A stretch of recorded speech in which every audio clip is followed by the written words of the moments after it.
Bienvenido al CREA, Centro de Recursos del Agua. Existe en la Ciutat de l'Aigua un punto de encuentro para empleados y stakeholders. Una plataforma abierta a la sociedad. Las personas sois los protagonistas y el espacio facilita la presentación de proyectos, sesiones de brainstorming, donde generar y poner en valor el conocimiento para orientarlo mejor a las necesidades de la sociedad. CREA pone a tu disposición un mundo de conocimiento con recursos físicos y virtuales sobre agua. Prototipos y soluciones innovadoras pensados para dar respuesta a nuestros clientes. CREA te da a conocer qué es el agua, cómo operar el ciclo urbano para ofrecer un servicio de calidad y sostenible a la sociedad. Nuestro máximo compromiso. CREA va más allá, aportando soluciones a todos los usos del agua, incluso a los todavía no imaginados. Estos son los temas estratégicos que estructuran la actividad del CREA, CREA Themes y el CREA in Action. Participa en los ciclos temáticos, en sus actividades pensadas para conseguir los retos que marcarán el futuro del agua. Sumérgete en el CREA Themes. Tú eres el protagonista y CREA te ayuda a conseguir tus objetivos. Aporta tus ideas al CREA in Action y escribe el futuro del agua con actividades que convierten las tendencias más innovadoras en experiencias.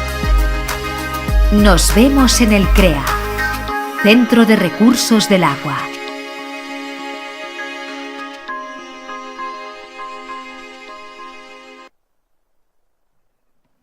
Muy buena tarde, nos vemos en el CREA, estamos en el CREA. Buenas tardes a todas y a todos. Directivos, miembros del comité de dirección de la empresa, amigas y amics. Tenía previsto hacer una breve presentación del CREA, pero sobran palabras ante este vídeo, ¿no? Deciros también que este es un acto que hemos organizado de forma conjunta, el CREA y la Escuela del Agua, y es como un avance, una bienvenida a las actividades que durante esta semana todos sabéis que se realizan alrededor del salón Iwater. Las sinergias de este acto van muy en concordancia a los objetivos que precisamente tiene el CREA y tiene el Iwater, ¿no? Es decir, que sea un espacio de comunicación, de innovación, de intercambio, de discusión. Y precisamente ese también es uno de los temas que desde la Escuela del Agua como centro, como institución, que lo que quiere ser y es el referente de formación de los profesionales del sector, también estos espacios nos sirven. Por tanto, a este nivel también quiero dar una bienvenida especial a los alumni de la escuela que están aquí presentes, que siempre que hacemos un acto aquí les invitamos. En estos momentos lo que sí que nos interesaba era poner esto a debate, ¿no? Que son los objetivos que tenemos en este espacio, ¿no? Cómo confluir ideas y cómo al mismo tiempo estas ideas pueden estar sujetas a las realidades actuales en los temas que para nosotros son sin duda de gran trascendencia. Y a este nivel es como hemos querido aprovechar el hecho de que el doctor Gleick estaba aquí en el Iwater, donde mañana a las 10 hace su presentación, su speech, para que tenga esta comunicación con nosotros y además también poder ir acompañado de lo que es uno de los aspectos principales que él va a tratar en su charla, que son las situaciones de sequía y cómo abordamos estas situaciones desde diferentes perspectivas, acompañado de lo que fue la experiencia, la realidad de la sequía que hubo en Barcelona, en Cataluña, el 2007-2008, que después tanto Fernando Rayón como Enrique Estelví nos van a presentar.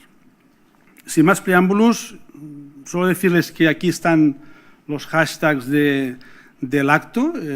Este acto que queremos que sea abierto también sea abierto a las redes y por tanto les animo a que utilicen el hashtag y los twitters. Yo les voy a presentar a Peter Gleick, que sin duda Peter Gleick, ya los que sois del tema lo conocéis. Aquí tenemos un expositorio con los 2 libros recientes del Dr. Gleick.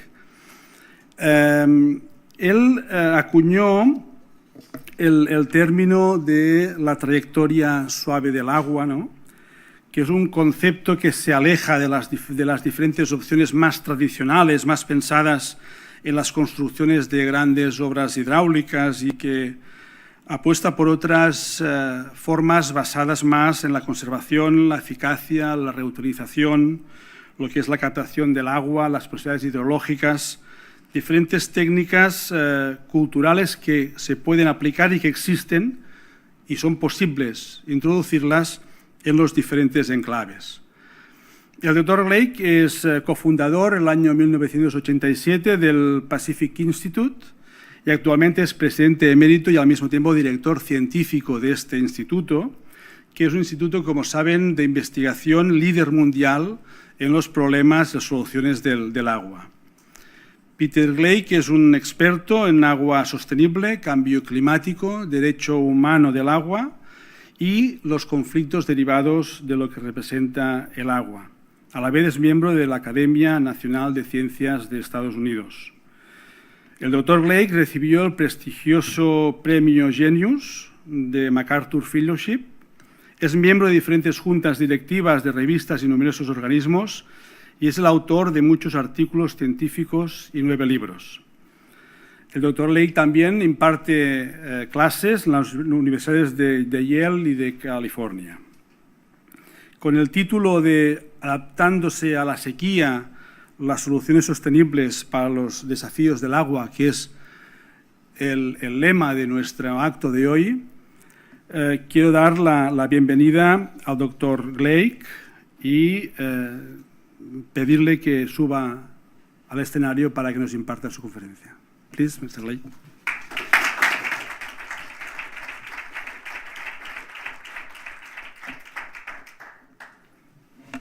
Muchas gracias. Buenos días. Let me start by apologizing. I have to speak in English. My Spanish and my Catalan is non-existent. And let me also start by thanking at the beginning all of you for inviting me. Thank you for hosting me. I appreciate that enormously. It's a wonderful opportunity to come to Barcelona. I've not been here for almost 40 years. And it's wonderful to be back. And finally, let me start by thanking the translators who have the most difficult job. Without a doubt, I will speak too quickly and use words that are too complicated, but they have, that's their job, so thank you. I'm going to talk a little bit about the Institute, my institute back in California, the importance of water to all of us. I'm going to talk about the issue of climate change and conflict over water, violent conflict over water. I'm going to talk about the California drought, which has been a very severe problem now for 5 years in California and possibly continuing for a 6th year. And I'm going to talk about solutions. I'll talk a little bit about the soft path for water and what I mean by that. I'm going to talk a little bit at the end about the private sector and the role of public organizations and private companies in the changing world of water. And then I understand we will have some conversation at the end. So about the Institute, you heard a little bit. We're a nonprofit research institute, a think tank, established in California in 1987. Our mission is that we create and advance solutions to the world's pressing water challenges. We work very extensively in the United States, but we work globally as well. We have 2 main programs, water and sustainability and corporate stewardship around water. We are the science secretariat for the United Nations water mandate, which is part of the UN Global Compact, and we do the research and organization for that piece of the United Nations and I'll talk a little bit about that later. And the funding for the Institute comes from foundations, charitable foundations, from government grants and contracts, and from individual donations around the world. So this is unnecessary for this audience, but a quick reminder of the importance of water and the importance of a modern water system. Water is connected to everything. It's connected to the production of food, of course. 80% of the water that humans use goes to irrigated agriculture. It's connected to energy. It's connected to human health and to natural ecosystems. It's connected to infrastructure, the kinds of infrastructure we build and manage. It's connected to forestry issues, and frankly, to everything that we care about. Every year, the World Economic Forum meets, typically in Davos, to talk about global challenges. They make decisions about what they think are the critical issues of the day, and this is a graphic that comes from the World Economic Forum last year, and it shows the interconnected nature of global challenges, including, up at the top, natural catastrophes and food crises, and the water crisis is a key issue for the World Economic Forum. Extreme weather events, the failure of climate mitigation and adaptation. But as I think all of us understand, water is a critical piece of the challenges that face the world. And there are many pieces of the world water crisis. What is it? It's different things in different places. In some places, it's local scarcity and contamination. In some places, it's ecosystem degradation and destruction. Globally, we have still failed to meet basic human needs for water and sanitation. There are perhaps 700 million people without access to safe water today, 2.5 billion people without access to adequate sanitation, and that, in my opinion, is an inexcusable part of the world water crisis. The failure to meet basic human needs leads to water-related diseases.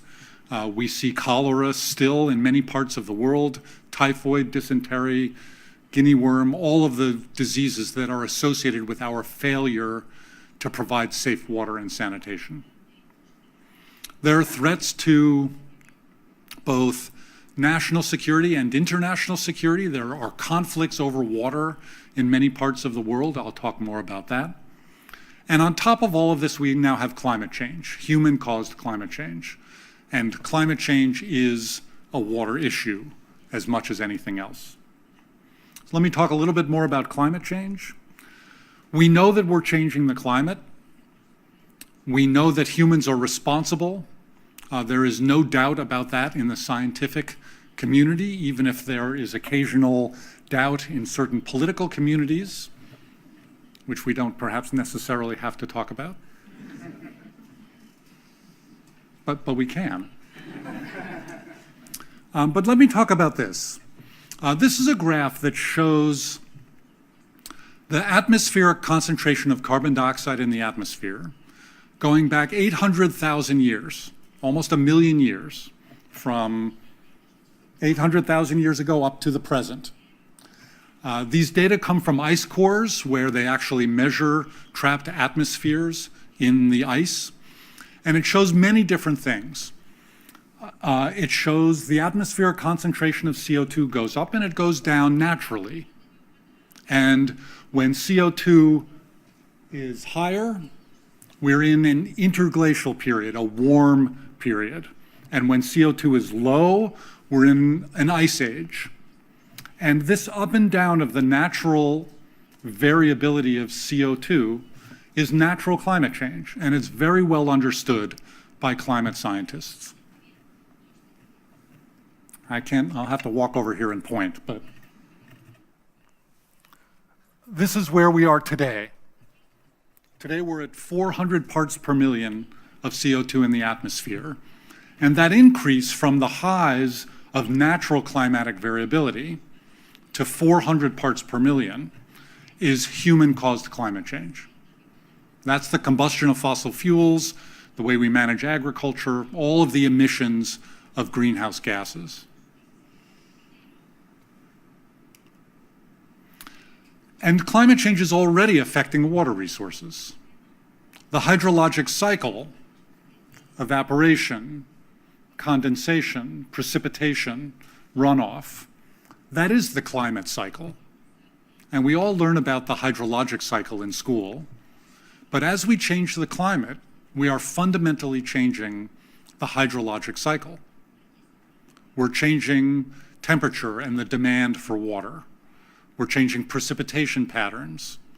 We're changing storm frequency and intensity. This is a photograph from the Mississippi River floods of just a few years ago. But within a very short period of years, we had 2 extreme floods that we would not otherwise have expected once every 1,000 years. And we had 2 in a row in about a 5-year period. We're seeing more extreme precipitation events in the United States and worldwide.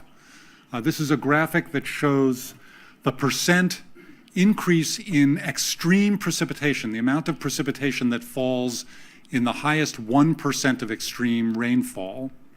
And every part of the United States has seen an increase in intense rainfall events. We're seeing disappearing snow and ice, snow off the mountains, ice in our glaciers. The Arctic is melting much faster than even the climate models anticipated, and changes in the Arctic are changing storm patterns around the world. All of this is evidence of human-caused climate change. And it led Munich Re, which is the world's leading reinsurance company, to say, quote, "The only plausible explanation for the rise in weather-related catastrophes is climate change." And I would note they said this in 2010, a long time ago. Part of the challenge for water is that we've built enormous infrastructure, dams and delivery systems and treatment systems, irrigation systems, designed for yesterday's climate, designed under the assumption that the climate was steady, not changing. And that assumption is no longer valid. The climate is changing, and we have this massive infrastructure designed for a different climate. These photos are, this is the major aqueduct system in California that delivers water from Northern California to the farms and cities in Southern California. Groundwater pumps that take water out of our aquifers. This is the Hoover Dam on the Colorado River that helps manage the Colorado River, which is shared by 7 states in the United States and Mexico. The Colorado River is an international river. Let me talk a little about international conflicts over water resources. There's a long history of conflict over water, going back thousands of years. One of the things we do at the Pacific Institute is we maintain a database called the Water Conflict Chronology. Google Water Conflict Chronology, and you can find it very easily. That is a history going back almost 4,000 years of violent conflicts over water, conflicts over access to water, the use of water as a weapon, attacks on water systems, irrigation systems, or dams, or aqueducts. This is a map from that database. Each of these entries is an example of a conflict over water. You can click on it and get information about the parties involved, the date, references that will tell you more about the specific conflict, type of conflict, and a little bit about the history. And there are 400 or so examples now in the database. And if we look at that database from 1930 up until the present, this is through the end of 2015, we can see a big increase in conflicts over water. And I think part of this increase is probably better reporting about conflicts over water. It's easier now to get information when there is a conflict over water. But I think we're also seeing a real increase in examples of violence over water as scarcity grows, as tensions between countries grow, as tensions within countries grow. All of this is leading to more and more conflict over water resources. The California drought. I live in California. Much of the work of the Institute in the United States is focused in the western United States, which is very warm and arid compared to the eastern United States. We've had a severe drought now for 5 years, and our water year officially runs from October 1 to September 30th. So the last water year just ended, September 30th. We've started the new water year, our rainy season. We have a Mediterranean climate. Our rainy season starts in the winter now and goes through perhaps April.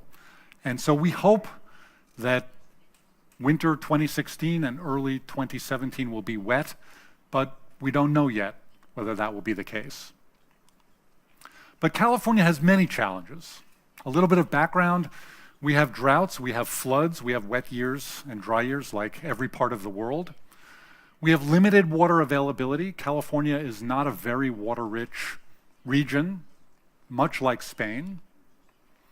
We have overdrafted aquifers. We pump more water out of our groundwater than is naturally recharged, and that is not sustainable, and I'll show you a graph about that in a moment. We have water quality challenges in different parts of the state with different kinds of contaminants. Parts of our state have serious agricultural contaminants, nitrates and phosphates. We have industrial contaminants left over from industrial activities as well, again, like much of the rest of the world. We have ecosystem problems.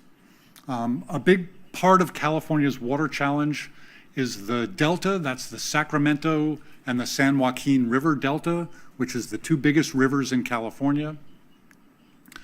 The delta is where many of the vulnerable ecosystems are, and the delta is where almost all of the water is pumped from Northern California to Southern California. The aqueduct that I showed a picture of a minute ago takes water out of the delta, out of the Sacramento and the San Joaquin rivers, and moves it south to the farms and the cities in Southern California. And those ecosystems are collapsing. We're losing salmon and many other of the native species of fish, which are formally, officially endangered. We have growing demands. Our population is 37 million or 38 million now in California alone, and it's growing. Our economy is growing very rapidly. Rising populations, growing economies put pressure on water resources. And we have long-term climate change.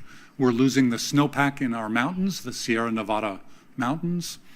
We're seeing rising temperatures. We're seeing changes in storm patterns. And this is related to the drought. This is a graph from something called the Drought Monitor. In the United States, we have something called the Drought Monitor. If you look at the Drought Monitor website, you can see drought data for the United States as a whole, or for every single state, or for regions. This is from the year 2000 to the year 2016, this year. And this is 0% to 100%, and it shows the fraction of the state that's in drought. So here, 0% of the state is in drought, and when it's all colored, 100% of the state is in drought. And you can see at the end the 5 years of drought that we've experienced, and the darker the color, the more severe the nature of the drought. And you can get information on specific pieces of the state as well. This is the Central Valley. This is the Delta that I talked about. San Francisco is right there. And so you can see we've had very severe drought for 5 years. But in fact, 9 of the last 13 years have been dry. So we are in a long-term shortage situation. And it's not just been a dry drought, it's been a hot drought. This shows the temperature in California over the last 120 years, from 1895 up until 2016. And it's a 5-year moving average. And it shows not just the trend from climate change, but how severe the last 5 years of high temperatures have been. It's been exceedingly hot. And this year, 2016, will be the hottest year on record in California. It will be the hottest year on record in the United States. And it will be the hottest year on record globally. And this is evidence of climate change. This is the influence of climate change. I'm a scientist by training. I'm a hydrologist and a climatologist. I wrote a paper about the drought and climate change a year ago. Climatologists are not arguing that the drought was caused by climate change. We have natural droughts anyway. What we're arguing is that it has been influenced and worsened by climate change. Higher temperatures means more demand for water by agriculture. It means more loss of water from our reservoirs, from evaporation. In addition, we have seen shortages of precipitation, and that combination has made this the worst drought in the historical record. One of the impacts of drought, there are many impacts of drought, is that we don't get the rainfall that we expect. Our reservoirs are depleted. We don't have surface water in our rivers. And when we don't have surface water in our rivers, we pump more groundwater. This is a graph that shows the cumulative depletion of groundwater in the Central Valley, which is where our agricultural demand for water is, 80% of our demand for water, over time, from 1962 up until the present. And it shows there's been a very long-term decline in the storage of groundwater in California. And in a wet year, we may see a little bit of an increase again in groundwater, but the long-term trend is obvious, a great unsustainable depletion of groundwater of our aquifers. Farmers, when they don't get enough surface water, pump more groundwater. And this is a hydrologic problem. It's an institutional problem because we do not have adequate management of groundwater resources, and it's unsustainable in the long run. If the shortfall were to continue, we're going to see very dramatic changes in agriculture in California, which is a $40 billion a year industry. Another impact when we don't have surface water is we lose hydroelectricity. In a normal year in California, 15 to 20% of our electricity comes from hydroelectricity dams. And when we don't have water, we get less hydropower. And this shows the change from average. 0 is the average generation of hydropower. So when the lines are going down, we get less hydropower that year. In a wet year, we get more than average hydropower. And you can see the drought years at the end. This is from the year 2001 to 2016. And in California, when we get less hydropower, we burn more fossil fuels. The marginal energy source is natural gas for California. And when we burn more natural gas, consumers pay more money because hydropower in California is cheaper than fossil fuels. We built many of those dams a long time ago. It's relatively inexpensive. And when we burn more fossil fuels, we produce more greenhouse gases. So we did a study at the Institute for the first 4 years of the drought. We're about to do the 5th year of the drought now.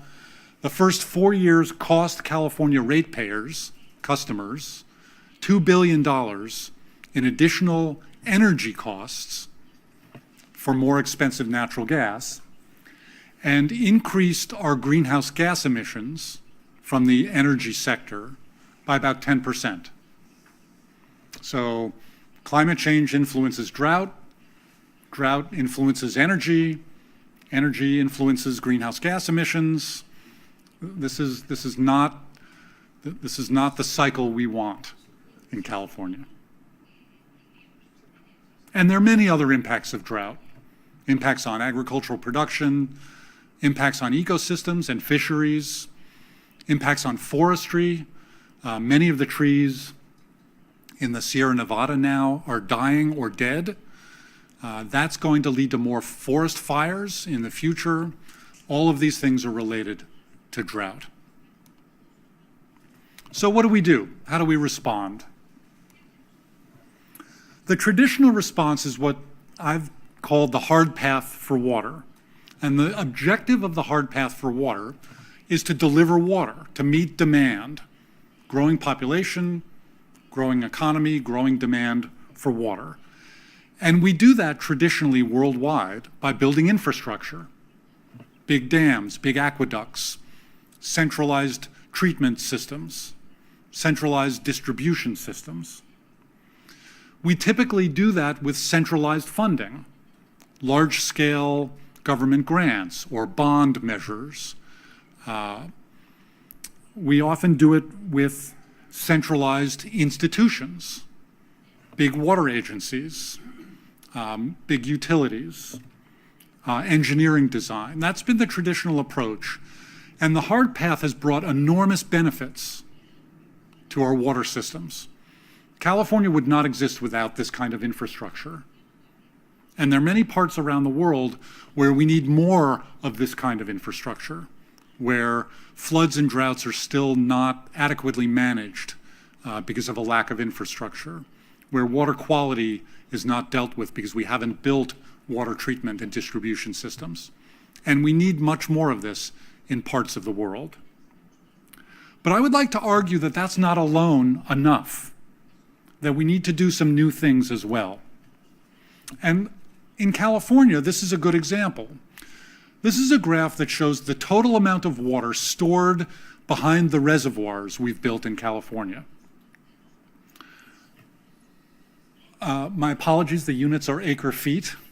We have this ridiculous unit in California. An acre-foot of water is about 1,200 cubic meters. But it shows over time the amount of water that we are able to store behind the dams that we've built from 1850 up until the present. And it shows, first of all, we learned in the early 1900s how to build big infrastructure. And each of these big increments is a big dam. And it also shows that starting around 1980 or so, the additions to capacity leveled off. We're not building new big dams in California. And we're not, actually, this same graph applies to reservoir storage worldwide. It looks the same. But we're not building big dams in the United States or in California for a number of reasons. First of all, we've built on all the good dam sites and maybe some not so good dam sites. We no longer have federal money for big infrastructure. Much of this infrastructure was built with federal grants. Another problem was when we built these dams, we didn't think about the impacts on rivers and ecosystems. And we're now beginning to think about what's the impact on fisheries, on free-flowing rivers, of building this kind of infrastructure. All of these reasons mean we're not going to build many more dams anywhere in the United States. There's a debate in California right now about 1 or 2 more dams. We might build those dams if we can find the money, if we can find the places to put them. But I would argue that even if we do build 1 or 2 more big dams in California, the water problems in California will look the same. They will not solve the water problems in California or the United States.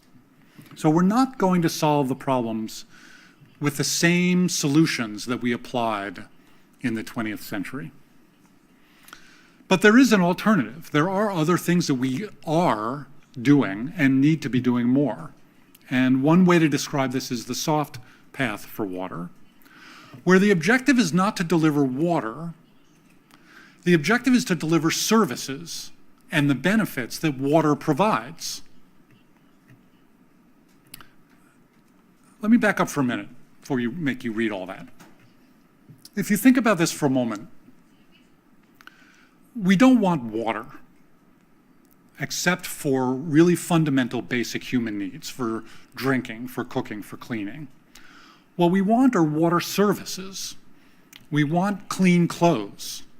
We want to get rid of our wastes. We want to grow food. If we can do the things that we want, if we can provide those services with less water, then there's less pressure on natural ecosystems. There's less pressure on traditional supply options. And so that's a part of the soft path for water. It's improving the productivity of water use, doing more efficiently, more effectively with what we already have. But part of it is also thinking about alternative sources of supply. And I'll talk a little bit about that in a moment. Part of the soft path is really fundamentally meeting basic human needs for water and sanitation for everyone. And that's part of the objective of the Sustainable Development Goals for 2030 at the United Nations. Part of it is integrating decision-making so that we're not just thinking about water, but we're thinking about water and energy together, or water and food together, so that we don't, in the United States, devote a lot of our water to grow corn, to make ethanol at a very high water cost with very little energy benefit. But that's not the way we think at the moment about energy policy. And we may not be thinking about that way energy policy for a few more years. It's smart economics. We often don't price water properly. We often pay less for water as individuals than we pay for our cell phones, our mobile phones, or our internet connection, or our energy bill. And so pricing of water, smart pricing of water, is an important part of better water management. It means actively working with communities. Often in the past, we in the water industry made decisions without thinking about or talking to the communities we were serving. And we made decisions that might be different if the decisions were more integrated among the communities we serve. So, new sources of supply. We collect an enormous amount of wastewater in our modern water systems. And we often treat that wastewater to a very high standard, and then we throw it away. In California, we throw away 5 billion cubic meters a year of highly treated wastewater from our cities. Los Angeles, San Francisco, all the cities on the coast, we collect wastewater, we treat it, and we put it in the Pacific Ocean. And yet, that's a source of supply. It's an asset, not a liability. But in the past, we've thought about it as a liability. We figured out how to get rid of it. Now we have to figure out how to use it. This is a picture many of you know about this project. It's in the Orange County, California. It's called the Orange County Groundwater Replenishment District. They collect wastewater, they treat it to a very high standard, and they re-inject it in groundwater. And it recharges the groundwater aquifers. It's often taken out and treated again and reused in indirect potable reuse. More and more wastewater around the world is being collected and treated for reuse. And that's a fundamental source of new supply, a huge source of new supply. Desalination is an option. It's very expensive, but there are parts of the world where desalination is already a fundamental part of water resources. We've now built a big desalination plant in California near San Diego. I actually think that plant was a mistake. It's the most expensive source of water we have in California, much more expensive than wastewater treatment and reuse, much more expensive than smart conservation and efficiency. There were political reasons for building that plant, but increasingly we will see more desalination for high-valued uses.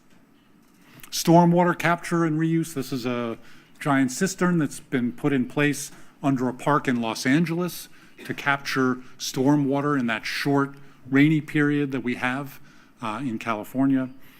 These are all new sources of supply, and they don't require pumping more water out of the ground. They don't require building another dam or building another aqueduct or tapping another river in a different watershed. But the demand side of the equation is really important as well. And in California, we're beginning to use water more efficiently. And in Spain, you're using water more efficiently. And in Australia, frankly, in every part of the world, we're learning how to do what we want with less water, with more efficient toilets. And we now have national standards that are much better for toilets than they used to be, and shower heads than they used to be. California has even stricter standards than the national standard in the United States. Our washing machines use much less water today than the old style washing machines, and they use less energy, and they use less detergent. Landscaping, outdoor water use is still a big demand in urban California, and we're learning how to improve our outdoor landscape water use and getting rid of turf and lawns. We're learning how to grow more food with less water with irrigation technology. Again, I said this earlier, 80% of the water that we use worldwide goes to agriculture. In California, 80% of the water that we use goes to agriculture. And we're beginning to figure out how to grow more food with less water. And there are different ways of doing that with technology, with timing of irrigation, with soil moisture monitors. There's a tremendous opportunity for improving agricultural water use. This is a graph that comes from a report we just released about 3 or 4 weeks ago at the Pacific Institute. And it shows the cost of these different options, from new supply to demand management. The unit cost is dollars per acre foot, approximately dollar per 1,000 cubic meters. The options in blue are supply options. The options in yellow and orange are demand management options. It's hard to read, but these are a couple of new reservoirs that we might build in California. Indirect potable reuse, non-potable reuse, desalination, stormwater capture, and then conservation and efficiency on the right. And there are two things to note. First of all, traditional supply options, and even some of these new supply options, are more expensive than conservation and efficiency. Sometimes much more expensive. The other thing to note is that some of these options have a negative cost. What that means is installing a smart washing machine pays more back to the consumer than it costs to install that option. There's an economic benefit to the consumer to do those things. In addition, some of these economic benefits come from the combination of water savings and energy savings. You install an efficient washing machine and you save water, and your water bill goes down, but you also save energy and your energy bill goes down. So a combination of these things shows that the economic choices we make are very important. And when you have a limited amount of money to spend on water policy, we should perhaps be doing the things that make more economic sense first. This is one of my favorite graphs. It shows the gross national product of the United States, the GDP of the United States, and total water withdrawals in the United States from 1900 to 2010. And it shows a couple of things. It shows for the first part of the century, as the economy of the United States grew, the demand for water grew. And the fundamental assumption that I was taught in school, both as a hydrologist and in economics, and that probably many of you were taught, was that as economies grow and as populations grow, the demand for resources grows. Demand for water, the demand for energy, the demand for natural resources of any kind. And what I want to say today is that that's not necessarily any longer true. In 1980, late 1970s in the United States, these two curves split apart. And today in the United States, we use less water for everything. This is total water withdrawals for everything. Irrigation, power plant cooling, washing machines, toilets, everything. The total withdrawal of water in the United States today is less than it was in 1980. And I didn't show population here, but the per capita water use has gone down even more because population has continued to grow. And this is a combination of a change in the structure of our economy and a change in the technology we use in washing machines and shower heads and toilets and the steel industry. And it shows that you don't have to assume that you need more and more water from traditional sources of supply. And this is true in the United States, and it's true in California, and it's true in Los Angeles. It's true at a small scale, it's true at a large scale. And this, I would argue, this is partly the soft path for water. This is an enormously optimistic graph to me that shows we can do things differently. So let me close with some comments about the private sector. As I mentioned, we do a lot of work on corporate sustainability at the Institute. We work with the United Nations. We work with hundreds of corporations working on water. Suez is a member of the UN CEO Water Mandate. It was one of the leading members at the United Nations working on corporate sustainability. And we work with corporations in every sector, from the apparel industry to the oil and gas industry to the food and beverage industry to the water services industry. Water affects businesses in ways that 20 years ago we didn't think about. We worry about, these are risks associated with water challenges around the world. There is the possibility of operational challenges associated with water scarcity, not having enough water to do the things we want in the private sector, either because of water availability or water capacity in developing countries. We worry about damage to the social license to operate, to the reputational risks of companies if they don't manage water in a sustainable fashion. And Coca-Cola ran into this problem in a very direct way in a town in India more than a decade ago, where Coca-Cola had a bottling plant. There were growing problems with water availability in the local area. The local community blamed Coca-Cola for those problems.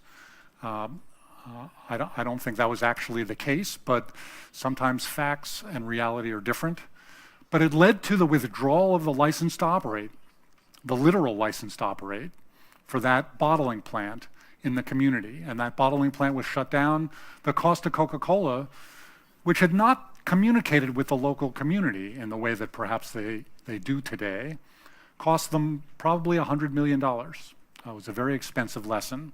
And it was a lesson that led Coca-Cola to rethink the way they manage water resources in their operations around the world. It can lead to public perception about brand value if companies don't operate in a way that's socially responsible. It can lead to higher costs of operation for complying with new regulations, for paying more for more expensive water, or for dealing with new wastewater treatment requirements. It can lead to a change in investor confidence.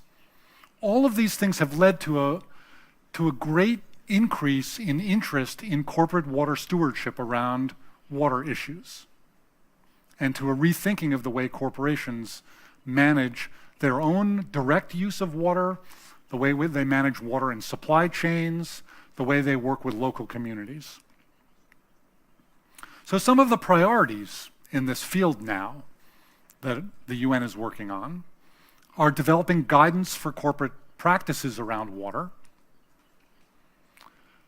how corporations work to achieve this goal of 100% access to safe water and sanitation as part of the UN Sustainable Development Goals.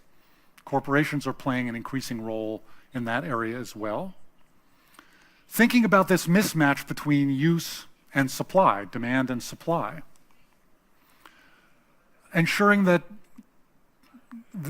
national water standards are established and met. 20 years ago, if there were no national standards for water quality, what was the responsibility of a company that worked in a country that didn't have water quality standards? Today, companies are working to establish and to meet universal standards for water quality. Providing transparency around reporting for water data, different metrics, setting targets for sustainable management of water and meeting those targets. Again, 20 years ago, very few companies had sustainability reports. They all had financial reports that are required by law. Today, every company puts out some kind of a sustainability report that talks about greenhouse gas standards and objectives and water standards and objectives. And these reports have different numbers, they have different metrics, they have different data, but there is an effort to try and standardize some of these data and metrics around water sustainability. And there are a lot of initiatives, there are a lot of tools. This is a little bit of a picture that shows some of the organizations that are working in this field.